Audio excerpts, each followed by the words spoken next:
મેઘજીભાઈ રવજીભાઈ હિરાણી, અંજારની બાજુમાં નાની નાગલપર નિવાસ છે।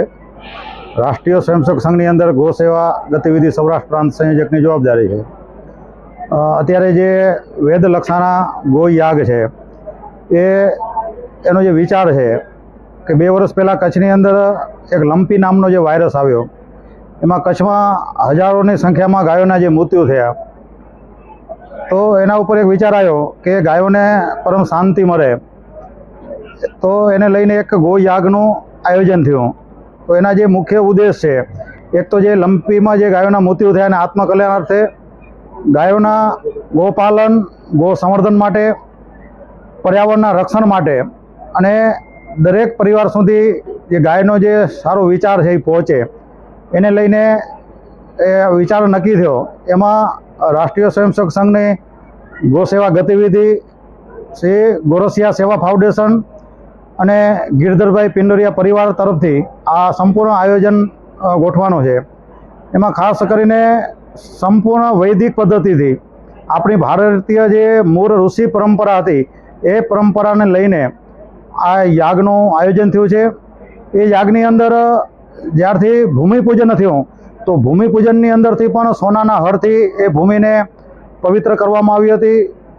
પ્રત્યક્ષ ત્યાં ગાય માતાને બોલાવી અને ગાયનું સીધું ધરતી માતા ઉપર એમનું દૂધનું અભિષેક કરવામાં આવ્યો હતો।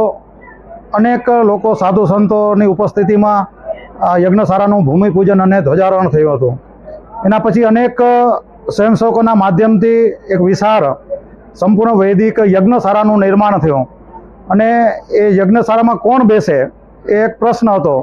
તો સામાન્ય જે જજમાન હોય છે એ બેસતા હોય છે, પણ અહીંયા એક જજમાન પરિવારે એવું કીધું કે અમારા પરિવારમાંથી એક જ હશે, બાકીના જે કચ્છભરમાંથી જે વિવિધ જે સમાજના જે લોકો છે, જે ગાય સાથે જોડાયેલા છે, એ સમાજમાંથી બેસે એમ।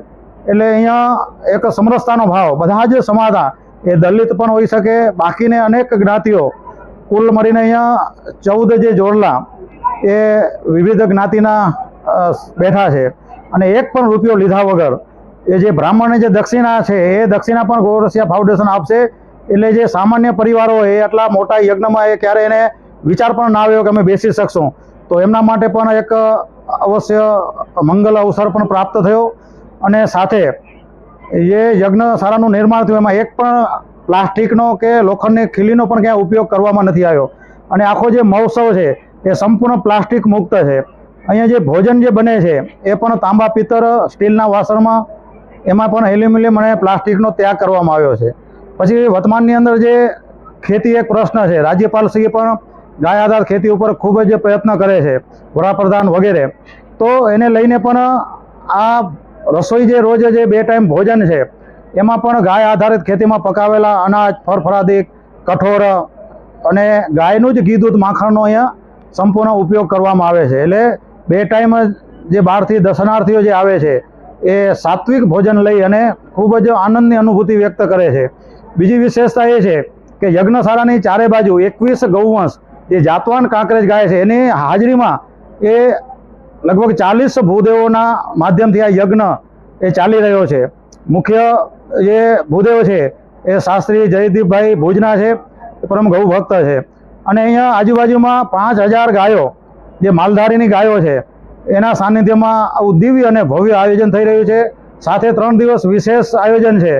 5 તારીખે રાત્રે જે સ્થાનિક જે ભજનો છે એનો લાભ જે 6:30 થી 8:30 મળવાનો છે। અને 6 તારીખે રાત્રે જે ભુજ શ્રી સ્વામિનારાયણ મંદિરમાં એક ખૂબ દિવ્ય ત્યાં પ્રદર્શની લાગી હતી, ગો મહિમા દર્શન, એમાં અનેક બહેનોએ, ખાસ કરીને એમાં બહેનોનું ખૂબ મોટું જોડાણ હતું।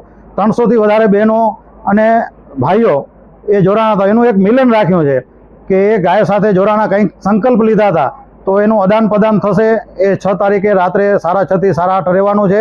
અને 7 તારીખે એક ગોસભા, આ ગાયનું જે વિજ્ઞાન છે, ગાયનું જે ધાર્મિક સાથે વિજ્ઞાનનું જે મહત્વ, એનું એક ગોસભા, એટલે 6:30 થી 8:30 રાષ્ટ્રીય સ્વયંસેવક સંઘના ગૌ સેવા ગતિવિધિના અખિલ ભારતીય પ્રશિક્ષણ પ્રમુખ KEN રાઘવનજી જે ચેન્નઈથી આવશે અને લોકોને માર્ગદર્શન કરશે।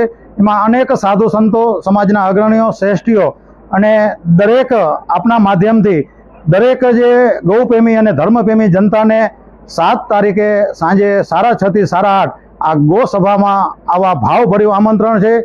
આ જે મહોત્સવ છે એ 2 તારીખે 2/6/2026ના પ્રારંભ થયો અને 8/6/2026ના એ પૂર્ણ થશે. તો ત્યાં સુધી કચ્છભર અને અનેક લોકો ગુજરાતમાંથી પણ આ દર્શનનો લાભ લેવા પધારી રહ્યા છે. અને વિશેષ હજી 5 દિવસ છે તો સવિશેષ ધર્મપ્રેમી જનતાને પધારવા ભાવભર્યું આમંત્રણ છે.